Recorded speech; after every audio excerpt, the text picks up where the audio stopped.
look who it is. Sir. All right, good to see you. All right, you too. When I'm out walking, I strut my stuff, and I'm so strung out. I'm high as a kite, I just might stop. 93 Cobra. This is for you. So he's one of my subscribers, and he mentioned something about doing wheels. I have been wanting to do this for the longest time. So I took this wheel out of the attic for you guys, just took one out. These actually are in pretty good shape. Spur of the moment, okay? That's the way I like to do things, to show you guys that it can be done extremely quick. I'm only gonna do one wheel just for you guys. I tell you what, I'm just gonna get started. I'm gonna show you how I do it.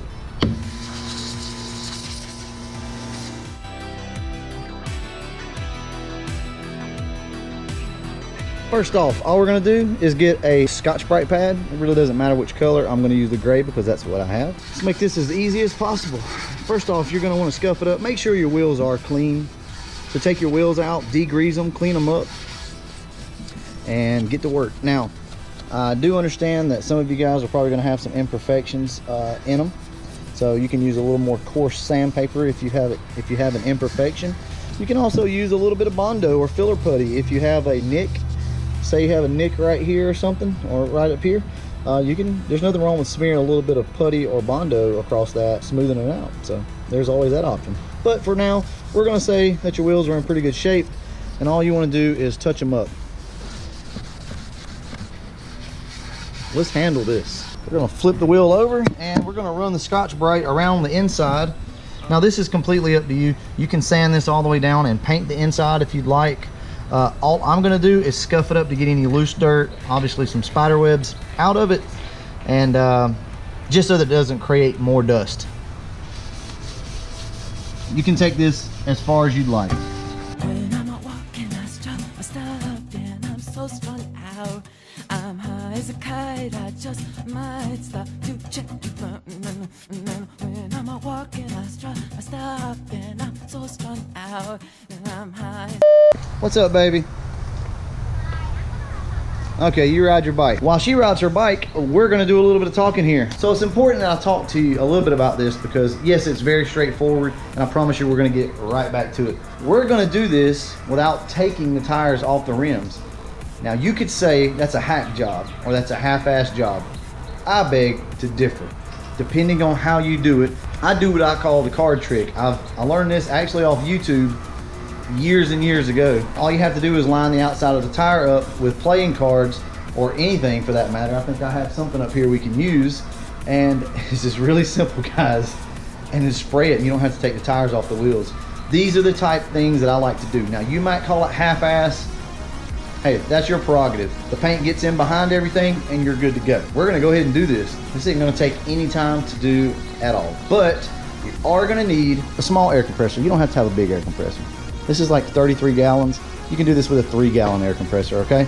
So don't get caught up on the air compressor thing.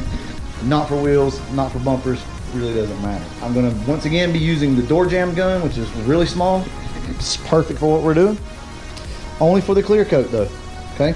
We're only gonna need this for the clear coat. This is the key to everything right here. You see this up here? All this spray paint? We're gonna pick a color. We're gonna spray this wheel, and then we're gonna come in with this gun with some clear coat in it, clear coat it, and it's gonna look extremely good. Now all we have to do is come in and wipe it off and make sure there's no grease on it. I'll tell you what we're gonna do. To make things simple, because I know a lot of guys don't have all these chemicals and products and whatnot, we're gonna use greased lightning to clean this wheel. Whoa, what? To prep it for paint. That's what we're gonna use. I have reducer, I have a prep saw and stuff like that, but we're not gonna use that because I feel like a lot of you guys might not have it. So what we're gonna do is take a microfiber, a little bit of grease lightning, mean green, whatever, you know, some type of a degreaser, and we're gonna spray this wheel just lightly. You don't want to, you know, soak everything. And we're going to degrease this wheel using nothing but that. I'm all about making things easy and finding the quickest and cheapest way of doing things. I'm going to show you the quick way of doing it. You can take it a few steps further if you'd like. Nothing wrong with that at all. If you want to take all day to prep this wheel, hey, feel free. But I'm going to show you the quick and dirty on how to get these wheels prepped and ready for paint.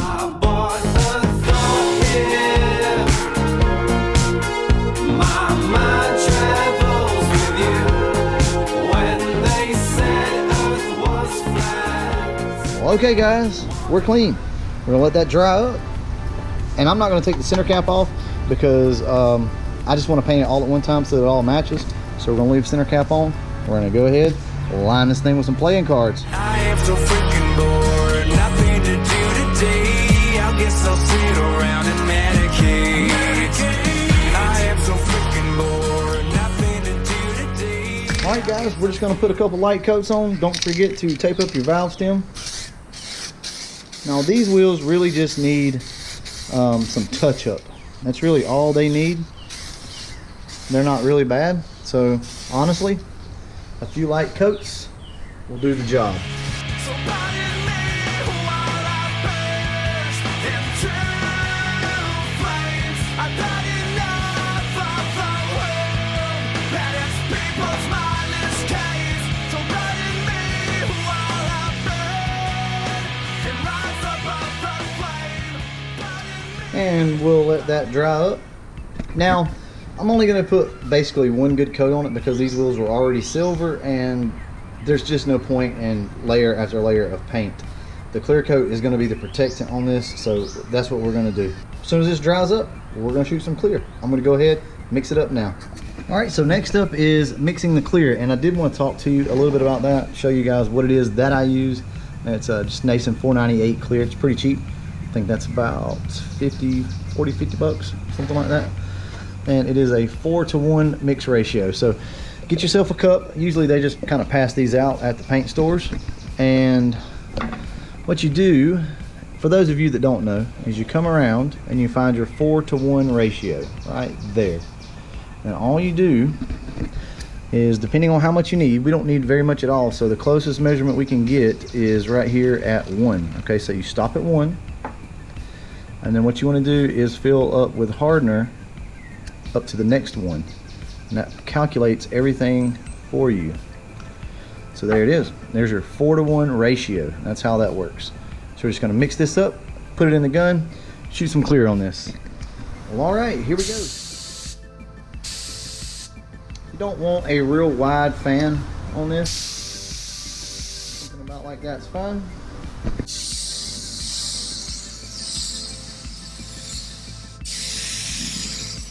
I like to turn everything down really low on wheels whenever I'm doing this.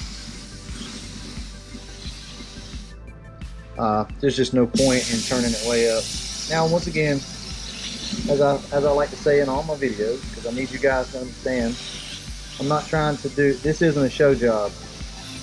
This is just to show you guys that you don't have to spend a lot of money. Just don't run it. That's really the only key here.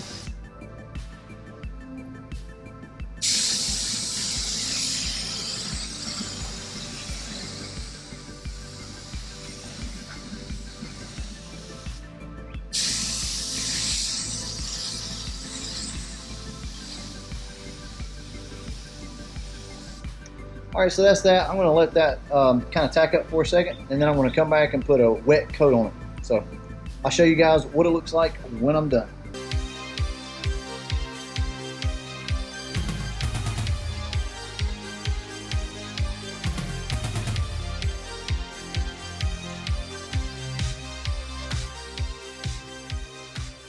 All right, so from a distance, it just looks like a clean wheel, right? As we get a little closer, you can tell that this thing does have some clear coat on it. From a distance, I promise you, these are gonna look like brand new wheels. Looks really good. Like I said, this was just a wheel to show you guys what you could do. I just wanna show you more or less the gloss, not the color so much, so don't focus on the color, don't focus on anything like that. Just pay attention to the gloss on it. When you're going to get paint, if you decide to do this and you decide to get you a cheap gun and some clear coat and whatnot, don't forget your lacquer thinner. You must have lacquer thinner. You can go to the auto parts store, to the local auto parts, O'Reilly, AutoZone, Advance. Pick yourself up some lacquer thinner because you're gonna have to clean your gun when you're done, and you also need it for just general cleanup. Hey, look who it is. Sir, good to see you. All right, good to see you. Have a good one. All right, you too. All right, another package. You cannot argue with that. It got wet. Damn, Daniel. But that is it, and man, that looks so much better. Promise you, it's not very hard. Get yourself a small air compressor, cheap paint gun, and go to the auto parts store, get you a can of clear, and you can do the same thing. As always, thanks for watching. From the cabinet with the picture, get the 4-5 and settle it with this poker. Slump your roll as I take control.